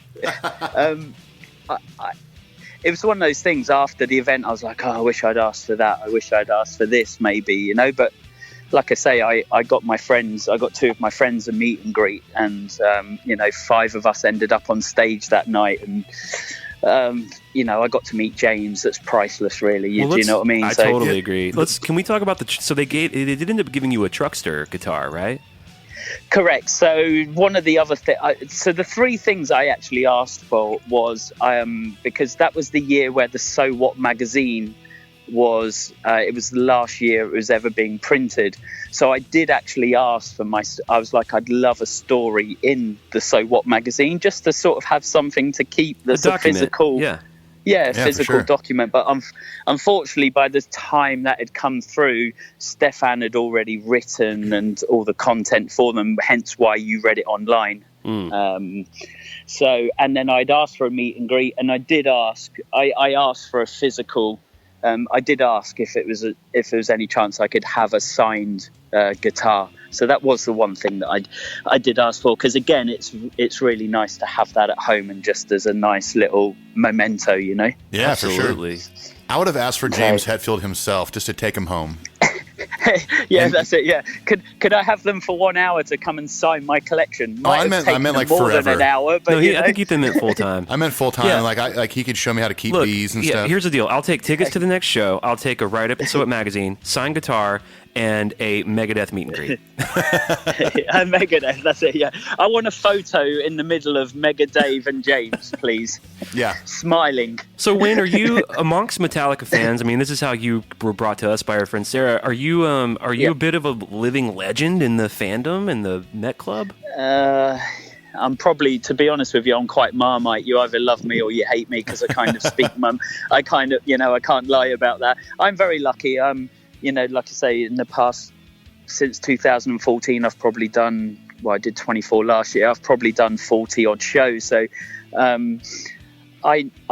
would like to think I've got a lot of good friends around the world, in the Metallica circle. Every time I come to New York, I always meet up with Sarah, another friend of mine called Austin. I always meet up with friends have traveled from Philadelphia, Tracy and Keith. I've got friends all over America. That's awesome, man. Well, and Sarah told us that when she went over to the UK she went to multiple shows, that you were correct. You sort of curated that trip for people. How many people were on that trip? In our minibus we had 9. I think there was about 12 or 13 in our crew. So yeah, I did and I think there was about 6 or 7 Americans it was their first time ever seeing Metallica in the UK. So I did my best to help sort of book their flights and hotels, and you guys are probably doing a lot of hanging outside the show too. I bet you guys get really tight just doing that. Oh yeah, I hired a 9-seater minibus and drove. So we did the 2 shows in London, and then we flew up to Glasgow, and then I hired a minibus. So then we drove I think it was about 3 or 4 hours from Glasgow to Manchester. Yeah, and then we did the Manchester show, and then we went on down to Birmingham, and then I drove a few of us back to London at the end of it for them to catch their flights home. So night 2 in London, you got to see the debut of Spit Out the Bone. Correct. Where do you love that song? I do too. Oh, that's great. I mean, yeah. that and Moth not only are my favorites off Hardware, but they're amongst my favorite Metallica songs. I loved Moth at first, but the one that's grown on me, having seen it sort of 10 times live, is Now That We're Dead. Oh, love that song. Love it too. What do you think about the drums? I know that I've seen that picture of you with the big drums. Are you into the drum section? Yeah, I was lucky enough to have a little backstage tour in America in July. It's hard for me because I saw 24 shows last year. Now, people might say that I'm spoiled and stuff like that. So it kind of after a while, you kind of know what to expect. But Sure. I've got a lot of friends, especially in the UK shows in October, who just went to one show. And that was the first time they'd seen Metallica for, say, 3-4 years or something like that. They're the people, in my opinion, who can judge. I ask them, what do they think? Because my opinion is after 2 or 3 nights, you're so used to it. Right. It's like songs like Sad But True, Enter Sandman. Now, don't get me wrong, in 1991, when I first got that on cassette in August 91, I played it. I remember only playing those 2 songs for the first 3 hours, turning the cassette over, fast forwarding to the end and playing those 2. So I didn't listen to Holier Than Thou until that evening. He hasn't actually heard Holier Than Thou until 2016. He's never heard Struggle Within. That's it. Yeah, that's it. But I think you're right. I think it's important to remember that they're, especially for us over here in the stadium tour, a lot of people bitch and moaned about all the Black Album tracks, but they're doing that show for the person that it may be their first and only time they get to see the band. Right, yeah. They're not doing it for us nerds who see them all the time. Correct. And also as well, it was their first US show, a proper tour since 2008, 2009. Right. And it was their first stadium tour since, I think, Madly in Anger with the World Tour. I don't think they'd done stadiums on the World Magnetic Tour, did they? I think that was mostly arenas. Yeah. It was mainly arena. Yeah. So from that point of view, it doesn't, like you say, and also another thing that James does is he'll always ask how many people were here for their first Metallica show. Yeah. And it's usually half.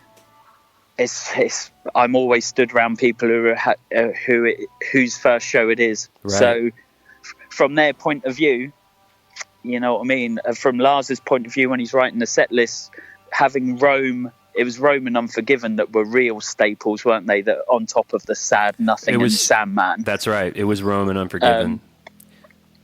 So the crowd go absolutely wild when they play them. Absolutely. Of course, I did. Absolutely. I got to see him twice, once in the Snake Pit and then once out in the regular. And all the Black Album songs murdered. I mean, they were Correct. killer. Oh yeah, they sounded great. They really do. It's the same with Hardwired, to be honest with you. The only ones that they're flipping at the moment, Dream No More and Confusion, Right.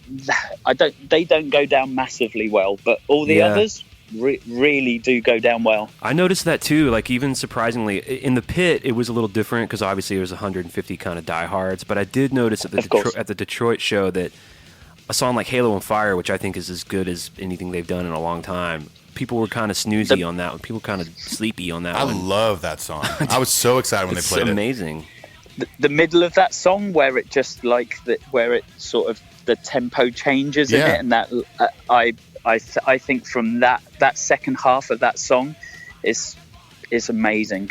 You know, that's a highlight track for me on Hardwired. I mean, to me, it's kind of like the fade to black of Hardwired. It's the fade to black moment, and in Europe they played Mankind a few times, which I thought was pretty dope. Yeah, Man Unkind, which for me has the worst solo that Kirk has ever done. I think Hardwired. I think it's terrible. I think Hardwired was a little bit of a missed opportunity from Kirk. We've talked about that a lot on our Hardwired episodes. Yeah. I will say it's grown on me a bit, his flavor of the record, but I still don't love every solo, but there's certain ones that have kind of they've gone place. up. Yeah, exactly. I do hope that we get to hear. But that's Kirk's. Sorry. No, you go ahead. Kirk's what? That for me is, again, Kirk is like all these keyboard warriors on social media. Lars isn't he's crap drummer. Kirk's he's not the best guitarist. But those two guys have fitted the songs so well. Oh, I totally agree. Of course, I totally agree. I don't. And I think that is Kirk's career personally, and I think that's the biggest compliment that you can pay the guy. Do you know what I mean? In that, lead guitarist of the biggest metal band, or one of the top metal bands ever, and he's still there. 35 years later, still kicking ass. It's amazing. Let me ask you this: so, a collector, obviously, you found the backdrop. That was probably the holy grail for you, but you don't have that any longer. What's your favorite piece of your collection, or maybe a few highlights that are pretty cool? If you're not talking monetary value, it's the Live Shit Binge and Purge box set, because as a kid growing up without the internet and trying to find live material of your favorite band, when that got released in 1993, it just blew my mind as a 16-year-old. I remember, same deal. I was listening to that last night. It sounds incredible. It sounds so heavy and aggressive, and yeah, it's just amazing. So I've got quite a few different versions of the Live Shit Binge and Purge. It's one of my favorite things to collect, just because of that. Did I see in one of the photos that you sent of you holding one of the VHSs? Did you get that signed? Yeah, that's actually the DVD and CD set. So again, I didn't go for monetary value items to get signed. That was one of the two items that I actually got signed. Yeah. Man, very cool. That's so cool. That's awesome, man. And I've recently just spent a ton of money on some original 1980s flyers. Oh, I saw those. We're going to put those pictures up too. Yeah. Yes. Yeah, that's awesome, so I man. sent you the picture of the eight flyers. Right. So that's pretty expensive. That kind of collecting level. You're not talking like $50 each, that's for sure. They're a little bit more expensive than that. So that was a nice chunk. Trying to think, what else do I love in my collection? I've massively got into the guitar pick, because at the moment they're doing an individual pick per show. Oh yeah. So I'm up to around 400 Metallica picks now. Wow. 400 unique Metallica picks. Correct, yeah. Wow. 400 different. But I'm not even close. Again, when you start collecting, I could name 5 people off the top of my head whose collection absolutely eclipsed mine in the pick collecting. But yeah, mine doesn't come close. I think I'm at about 30 to 35 picks. However, in that collection, I do have 2 Jason Newsted Black Album era picks, which I thought were pretty cool. They're cool things to own, definitely. Oh yeah, yep. They're great items. I caught the first pick that James threw out in the Snake Pit in Detroit, but I gave it away. Wow. To a friend of mine. They're in St. Louis, right? Oh, St. Louis, yeah. St. Louis. I was at the Detroit show myself. Oh, you were? With Sarah and Pete. Yes. Oh wait, we saw Sarah and Pete there. Wait, did we meet you beforehand when we were doing? Did you come to our show that we did at Hockeytown Cafe with Sarah and Pete? No, I didn't. Why didn't I go to that? I didn't go to that because I went to meet someone. James Hetfield. That's it. Yeah, me and James had a coffee. But you know what? Did you go to another sort of pre-party with them? Because we saw them at a party when we were walking to the show. Yeah, we'd finished up recording our show at that bar, and then there was like a hang right outside the stadium that they were at. So you must have been there with them. So we yes, because our paths have crossed. Yes, must have, because another friend of mine, Keith, he was actually at that show from Philadelphia, and I remember on the way to the stadium, he was in that bar where everybody was, because I remember seeing Sarah and Pete in there as well as I was running into the venue. Oh man! Yeah. So, Two worlds but no, definitely, I'd love to meet up with you guys one day. So Heck yeah, I'm pretty man. sure. Fingers crossed. Yeah, man. We might have some North American dates very soon. Yeah. Yeah. Well, I've got a really close friend that now it just started recently working for Metallica. So he told me he'd let me know whenever he finds out some dates. But we're going to hit up crossed. multiple shows, probably not as many as you, but we definitely have plans to do some shows up in New England so we can hang out with Sarah and Gene. And Gene's lovely. Yep. It'd be really fun to hang out in person and talk Metallica. Yeah, man. And dude, Wayne, thank you for coming on the show. What a unique story. What a cool perspective on the band. What an amazing collection. Yeah, man. We can't thank you enough. And the photos you sent us and what you have collected over the years it's truly amazing. And I wish my wife would let me collect that much stuff. I wish my wife would let me do a lot of things. Luckily, my girlfriend loves Metallica, and I'd collected most of it before I got with her. But she does laugh at me sometimes when packages arrive at her parents' house. Right. When I'm, it's like, shipping it from USA to London, darling. It's far too expensive. Right. Hey, just tell her if she ever has a problem with it, it's just an investment for the future. True. Oh my God, I use that word all the time. She's like, you've got too much inventory. Well, where can people find you online? Let's say someone's listening from the UK and they may want to join the UK Torn, which is your chapter. So are you on the socials? Yeah, we've got our own little group page. I think we've got just over 300 people in that group. So if you search on Facebook for the UK Torn, you will find us. Awesome. So like before the London show last year, we did a meeting. We did a pre-party we got a Metallica cover band from the UK called Metal Militia, and these guys drove 300 miles to play. I hired out a little venue in London, and we literally had about 75 of us in there. Wow. In a tiny little room, and they played Spit Out the Bone, Moth into Flame, Nice. Great. Hardwired, some real old cuts as well that the band, don't play anymore. Yeah. So that was a great night. It was a good start to the tour, That's awesome, man. Man, I've talked to Clint about this before.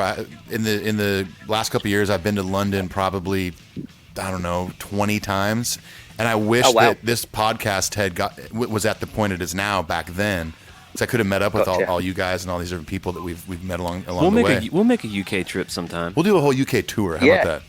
We'll just move to the UK and live with Wayne. We're going to move into Wayne's garden. Next time you're over, I'll take you around some of the London bars. Don't you worry about that. It's a good city. One of my favorite ones is Slim Jim's? Yep, Slim Jim's. Yep, I love that I've got spot. a friend actually, the drummer of Raven Eye, a guy called Adam Breeze. He does solo slots in that bar. Oh, very cool. every so often and stuff. So yeah, Slim Jim's is a great bar. Oh, there's Camden. Did you ever go to the Camden area? Oh yeah, I go London? to Camden all the time. Yeah, the first time I ever went to Camden, I bought a pair of Doc Martens and a parka jacket because all I cared about. Yeah, I go to Camden quite a bit when I'm there. There's a killer Wendy's there. The best 7-Eleven is there. So you heard it here, folks. Go check out Wayne. Go check out the UK Torn. Maybe if you're planning on going to shows in the UK or in the States later this year, fingers crossed if the boys will be touring, we can all get together and rent a bus and we can just be like the Metallica Partridge fan. That's right. Sounds good to me. Well, we're going to sign off here. Wayne, thank you again so much for being a guest on the show. We really appreciate hearing your story, and we'll talk to you soon, dude. Thank you, guys. My pleasure. Thank you very much. Thank you. Cheers. Goodbye. Master! Wayne Summers. What a cool dude. Man, a cheery bloke. Well, if you want me to return the Master of Puppets backdrop, I'll do it. Just tell me and I'll do it. I'll do it, Paul. I'll do it, Paul. If you want me to play it, I'll play it. If you don't want me to, I'll go home. What a crazy story. I know. Just at a certain point, you find this thing on eBay, you don't win it, and then get in touch with the guy that bought it. He just happened to be the only guy from London who reached out. I know, it's so Let awesome. me ask you this, and I'm gonna by proxy ask our listeners, and be honest. Okay. Would you have given the backdrop back to the boys? Maybe you know what? Because he said that one Metallica collector offered him a fucking blank check. Yeah. He said another dude offered him straight up $10,000. Right. Now, would you have accepted either of those or just kept it? Well, keeping it for yourself, I feel like it's such a giant piece. You have to have a big fucking house to hang that thing up. Yeah. Personally, Just the square footage of your house. I live in a 50s brick ranch home in Nashville. My ceilings are maybe 10 But feet. you wouldn't have just kept it like put up in a place of, in a special spot and you could pull it out every once in a while in your backyard. Roll around on Everyone it. come out in the backyard. We're going to roll around on the backdrop. Clint, get on the backdrop. We're going to toss you up in the air. Honestly, I feel like my heart says that I would have gone Wayne's route and contacted management just for the exciting fact that you know what, like if I return this to the band and they realize that it's the one, I'll get to hang with them for a little bit and have a great experience that I'll never forget, rather than just having a box sitting in the corner like, yeah, that's Master Puppets backdrop. No, you're right. It's only really, really cool when you get to show someone. Okay. Other than that, it's just sitting So there. we'll cross that out of you keeping it. Would you have sold it to another collector? No, I think I still would have given it to him. I think to me, that would be worth more to return it to its rightful owner. And I think this is real clear. You can understand Wayne's disposition. Like you can kind of hear what kind of a cool dude he is. Yeah. And I think you and I would fall into this too. We would get, because I'm similar to you. I would wrestle with it, but I would ultimately give it back. And not expecting anything in return, but knowing the boys, knowing that they're going to make it right. Well, and especially that backdrop, it's so sentimental to them. Thinking for 30 years it was just gone. Yeah. And then all of a sudden the last backdrop they had while Cliff was still in the band reappears. What a thoughtful thing Wayne did, and what a great memory for them. And kind of a cool way to, and I know we buy all the tickets, we buy all the records, but what a cool way to say thank you to Metallica. Mm-hmm. I think once I find all those crosses that have gone missing, right? I keep looking on Craigslist in Nashville. You're going to come to HQ2 and there's going to be like 50 of them from my house. Exactly. Like, dude, where'd you get these? Dude, you know what this means? We're going to so many shows this fall. Well, write in to Metal Up Your Podcast show and let us know. What would you do? I mean, and be honest, it's an interesting topic. We can't all be heroes, can we? I can. I'm going to straight up say it.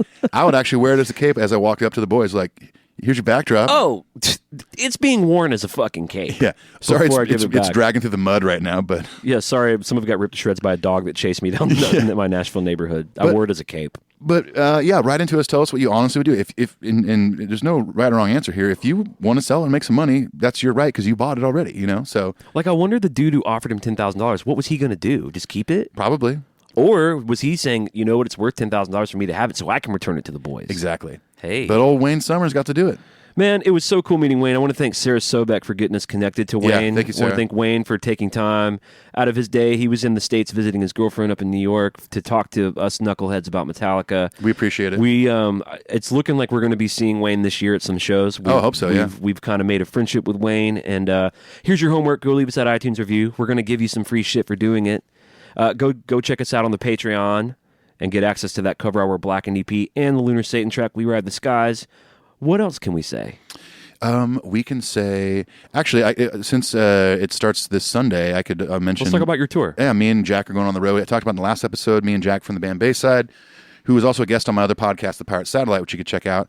We're starting a little short run, about a week's worth of shows. I've already had a couple listeners hit me up and due to trying to make it to my Lexington show. That's great. Darth Leviosa and Dina are coming to Chicago. Awesome, man. Yeah, so I want to hang with some of our listeners. So if you can go to my website, ethanluck.com, and see all the dates. But I'm going to be in Chattanooga starting this Sunday, then Lexington, Chicago, Champaign, Illinois, and then Cincinnati. And I would encourage you guys to go, man, because you're going to see Ethan and Jack on a pretty unusual tour. It's very intimate. They're both playing solo. Yeah. Their records are kind of big and, have lots of instruments and stuff, but they kind of found these really cool ways to bring that to an intimate setting. Yeah, Jack's just straight up doing just electric by himself. Awesome.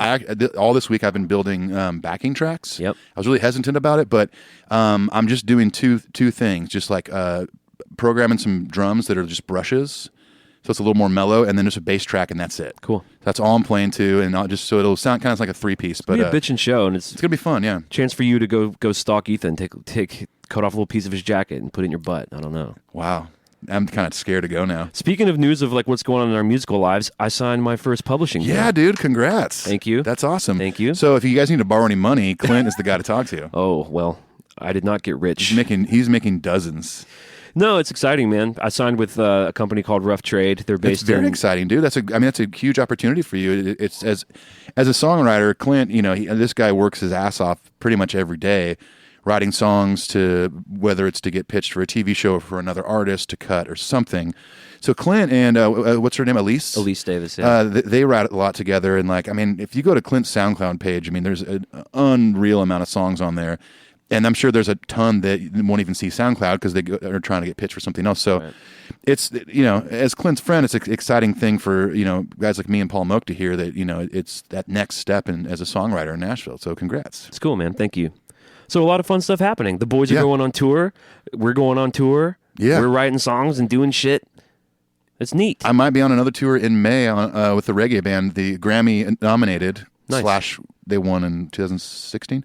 I don't think I told you. I got hit up. They're doing like a 3-week acoustic tour. Oh, cool! And they hit me up to play guitar on it. So I don't know any dates yet, but I'll announce that. And if you want to come to a reggae show and hang out, I'll be there. It's so good that we're going to be touring a lot this year, but I'm so scared that we're not going to be able to go to some of these Metallica shows. God damn it! What's going to be weird is doing another remote episode. We haven't done that since November. October. So I got back from tour November 5th, I believe. Okay. See, it's been since October. We'll probably do our first one next week in a while because you'll be out with Jack. Yeah, I'll be gone, yeah. Oh, speaking of next week, we are sitting down with our friend Matt. Yes. Who last year on the stadium tour was on the Pyro team. He was on the Pyro team for the Stadium US tour, and I met him through our mutual friend named Wes. And we're having him on the show just to talk about his role, what it means to be a pyrotechnician, what his job entailed for Metallica, and he's all the things he had to do. He's got a bunch of great details about how much gasoline they get a day, how they even get the fuel to the venue. They do it on these big pallets. Yeah, Matt has to call these places and go, "Give me fuel."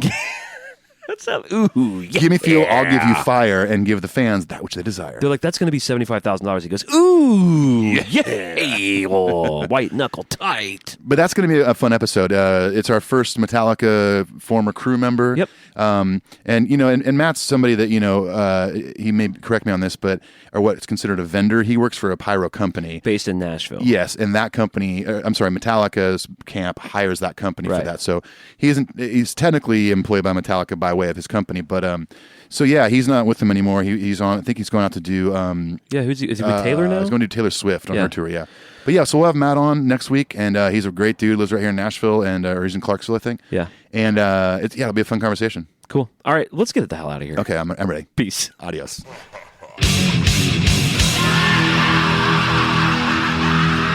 If you were our advisor, what would you say? Then I would say, delete that.